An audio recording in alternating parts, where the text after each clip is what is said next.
कर्म का सिद्धांत क्या है? कर्म का सिद्धांत अत्यंत कठोर है। जहाँ अच्छे कर्म व्यक्ति के जीवन को प्रगति की दिशा में ले जाते हैं, वहीं बुरे कर्म भी उसे पतन की ओर ले जाते हैं। कर्म का सिद्धांत अत्यंत कठोर होता है। जहाँ अच्छे कर्म व्यक्ति के जीवन को प्रगति की दिशा में ले जाते हैं, तो वहीं बुरे कर्म उसे पतन की ओर ले जाते हैं। धर्म ग्रंथों के अनुसार मनुष्य को किए हुए शुभ या अशुभ कर्मों का फल अवश्य भोगना पड़ता है। गोस्वामी तुलसीदास भी रामचरित मानस के माध्यम से ये बताने का प्रयास किया गया है कि जो जैसा कर्म करता है उसे वैसा ही फल भुगतना पड़ता है। इसलिए ये आवश्यक है कि हमें अपने कर्मों का लेखा जोखा करें। हमारा अगला जन्म किस प्राणी के रूप में होगा, ये सब कुछ हमारे कर्मों पर ही निर्भर करता है। अनेक जन्मों में किए हुए कर्म हमारे अंतःकरण में संग्रहित रहते हैं, वह सचित कर्म कहलाते हैं और उनसे ही प्रारब्ध बनता है। इसीलिए भगवान श्री कृष्ण ने गीता में कर्म का प्रधानता देते हुए यहाँ तक स्पष्ट किया है कि व्यक्ति की यात्रा जहाँ से छूटती है, अगले जन्म में वह वहीं से प्रारंभ होती है।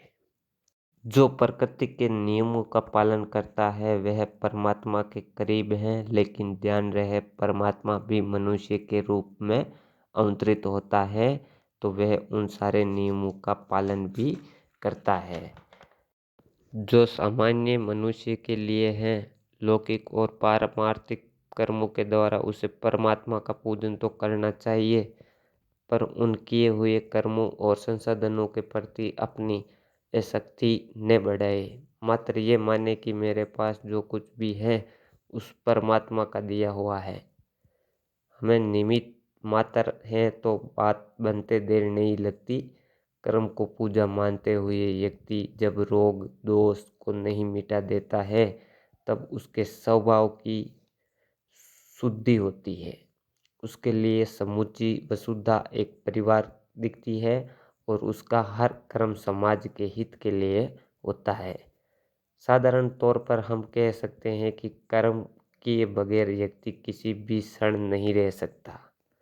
कर्म हमारे अधीन है, उसका फल नहीं। महापुरुष और ज्ञानी जन हमेशा से कहते रहे हैं कि अच्छे कर्मों को करने और बुरे कर्मों का परित्याग करने में ही हमारी भलाई है। किसी संत से एक व्यक्ति ने पूछा कि आपके जीवन में इतनी शांति, प्रसन्नता और उल्लास कैसे है? इस पर संत ने मुस्कुराते हुए कहा कि अपने कर्मों के प्रति यदि आप आज से ही सजग और सतर्क हो जाते हैं, तो ये सब आप भी पा सकते हैं। सारा खेल कर्मों का है। हमें कर्म अच्छा करते नहीं और फल बहुत अच्छा चाहते हैं, ये भला कैसे संभव होगा? कथाओं हिंदू पौराणिक कथाओं की ज्ञानसेन ये साबित करती है कि हमारे पूर्वजों द्वारा हर ग्रह की पूजा की जाती थी, क्योंकि उनका मानना था कि ये खगोलीय पिंड हमारे दैनिक जीवन में बहुत महत्वपूर्ण भूमिका निभाते हैं। इसी तरह शनि भी एक ग्रह है जिसे हमारी पौराणिक कथाओं में देवता का रूप दिया गया है। जहाँ तक शनि देव के प्रभाव और कार्य का संबंध है, उन्हें कर्म फल दाता माना जाता है, जो अपने जीवन काल में किए गए पापों और आशीर्वादों का फल देता है। शनि कर्म का ग्रह है क्योंकि वह प्रत्येक व्यक्ति के कार्यों की अध्यक्षता करता है, तथा अनुसार ऐसा माना जाता है कि मनुष्य के जीवन में बुरे कर्मों की सजा मिलती है और अच्छे कर्मों का फल मिलता है। एक सख्त टास्क मास्टर के रूप में वह सजा के माध्यम से कठिन समय के न्याय, दृढ़ता, अनुशासन, श्रम और धीरज सिखाता है। शनिदेव कर्म के देवता है। उनका न्याय निष्पक्ष होता है